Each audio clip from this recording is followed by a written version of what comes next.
He lost everything in one night. Everything he'd built a quiet life around, gone. Most people would have stayed on the floor. He didn't rebuild his old life. He built an entirely new version of himself. Sharper, colder, more precise than the man he used to be. That's not revenge. That's the most extreme case study in self-development you've ever seen. Today, we're stealing his blueprint and using it to rebuild you. Before he was the most feared man in his world, he was retired, ordinary, grieving, a man who had walked away from a violent life to become someone quieter, softer, done with all of it. Then, in a single night, that entire identity got taken from him. Here's the part people miss when they watch this story. He didn't get his power back by returning to who he used to be. He got it back by becoming someone new, someone built specifically for what came next. The skills were old. The man wielding them was rebuilt from the ground up, forged by exactly the kind of loss that breaks most people permanently. This is the first truth about real self-development, and it's the one nobody wants to hear. Growth doesn't usually start from comfort. It starts from the floor. Most self-improvement content sells you the version where you wake up one random Tuesday and decide to become better. That happens sometimes, but if you look at almost every real transformation, in film, in history, in the life of anyone you actually admire, it starts with something breaking first. A job lost, a relationship ended, a diagnosis, a rejection that should have destroyed them. The floor isn't the opposite of growth. The floor is where growth gets its raw material. There's a well-known account of a man who, after a catastrophic accident, left him with severe burns over most of his body, and doctors told him he might never walk normally again. Spent the next several years rebuilding not just his physical body, but his entire life. Eventually going on to compete at an elite level in physically demanding sport. In interviews, he's talked about the exact moment that mattered. Not the accident, but the decision, weeks later, lying in a hospital bed, to stop mourning the body he had and start training the one he had left. That decision, made on the floor, is the entire blueprint. Nobody builds real self-development from a position of comfort. They build it from a position of, I have nothing left to lose, so I might as well become something new. You are not required to hit rock bottom to grow. But if you've already been there, if something already broke, stop treating that as the end of your story. It might be the only raw material real growth ever needed. Here's something the movies never show you directly, but every serious student of this world already knows. The skill on display in any given fight scene didn't come from that fight. It came from thousands of hours in rooms nobody filmed. Repetitive, boring, unglamorous hours of drilling the same movement until it stopped being a decision and became instinct. This is called deliberate practice, and it's the single most researched, most reliable predictor of expertise across every field scientists have studied. Chess, surgery, music, sport, combat. Not talent, not motivation. Repetition of the right movement under feedback at the edge of your current ability over and over, long before the moment that matters ever arrives. Self-development isn't a mood. It's not a weekend retreat or a single powerful video that changes your life in 20 minutes, including, ironically, this one. Real self-development is what happens in the boring room, the unfilmed hours, the version of you that shows up on the Tuesday nobody's watching, doing the rep nobody applauds. Picture a mid-level accountant, 39 years old, who decided at the start of 1 year that he wanted to become a genuinely great public speaker. Not for fame, just because his job kept putting him in rooms he froze in. He didn't take one course and call it done. He gave a 5-minute talk, recorded on his phone, to an empty room every single morning before work for 11 months straight. Nobody saw those 11 months. What people eventually saw was a man who could walk into a boardroom and calmly hold a room's attention. And they called it natural talent. It wasn't. It was 11 months of an empty room and a phone camera that nobody applauded for. That's the part of self-development nobody wants to put in a highlight reel, the boring room. But the boring room is the only room where the actual transformation happens. The fight scene is just where it gets tested. Across this character's story, something keeps happening that's easy to miss if you're only watching for the action.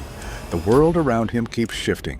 New rules, new enemies, new territories, new systems he has to learn from scratch, again and again. And every single time, instead of clinging to the old way that used to work, he adapts. He learns the new terrain. He updates. This is the part of self-development most people quietly resist without noticing they're doing it. They build one version of themselves that works in one specific environment, one job, one relationship, one chapter of life. And then they refuse to update when that environment changes, because the old version felt safe, familiar, earned. But the world does not owe you the same rules forever. Industries shift, relationships end, bodies age. What worked at 22 stops working at 35. The people who keep growing aren't the ones who found one version of themselves and defended it forever. They're the ones who treat their own identity as a living system, not a finished monument, something they're willing to rebuild again every time the terrain changes underneath them. There's a well-documented case of a professional athlete who, after an injury ended his original sport at the highest level, didn't retreat into bitterness about the career he lost. He spent years rebuilding his entire skill set in a completely different sport, essentially starting over at an age when most people are told they're past their prime, and went on to compete at an elite level in that second discipline too. He's spoken publicly about how the hardest part wasn't the physical rebuild. It was letting go of being the guy who was great at the old thing long enough to become a beginner again at something new. That's the third truth. Self-development isn't building one final version of yourself. It's staying willing to become a beginner again every time the rules change. Because the alternative is defending a version of you that the world has already moved past. Here's the myth self-improvement culture accidentally sells you, and it's a dangerous one, that growth is a solo mission.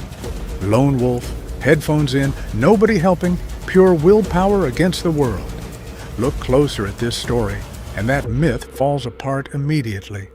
Behind every version of this character's rebuild, there's a network. Old mentors, safe houses, allies who trade favors, a whole quiet infrastructure of people who show up when it matters, because relationships were built and maintained long before they were needed. He is dangerous because of the system around him, not in spite of needing one. Self-development that ignores relationships isn't strength. It's usually just isolation with better branding. Consider a woman in her late 20s who wanted to leave a corporate job and start her own business, but had no idea where to begin. She didn't do it alone in a room with a vision board. She found one person 3 years ahead of her on the exact same path and asked for 30 minutes of their time once a month. That's it. No dramatic mentorship movie moment, just 30 minutes monthly for 2 years. Those conversations shortened her learning curve by what would have taken her half a decade of expensive mistakes to figure out alone. The growth was still hers. The willpower was still hers.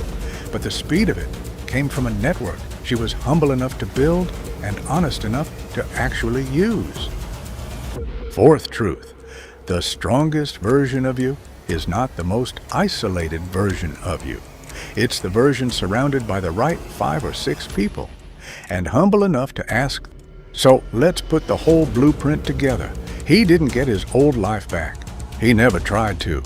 He built something new on top of the wreckage, sharper, more capable, more precise than the version that existed before the loss. And every step of that rebuild followed the same pattern you just heard. It started on the floor. It was built in boring, unfilmed rooms. It adapted every time the world changed the rules on him. And it never happened in total isolation. It happened with a network of people who mattered, quietly, in the background. You are not going to walk into a room full of armed enemies this year, but you are going to face your own version of the same test.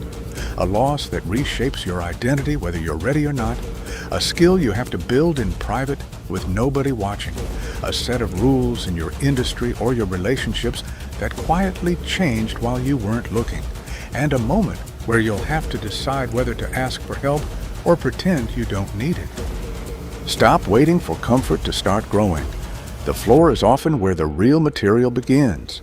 Do the boring rep in the empty room because that's where the actual transformation happens, not in the moment everyone's watching. Stay willing to become a beginner again every time the world changes the rules on you. And build the network before you need it. Then be humble enough to actually use it. That's the whole blueprint. There was never a secret talent, never a single lucky break. Just a man who lost everything and instead of trying to get his old life back, decided to build a new version of himself precise enough to survive whatever came next. You don't need your old life back either. You need the next version of you, built the same way his was, on the floor, in the boring room, through every rule change, with the right people beside you. Start building him today.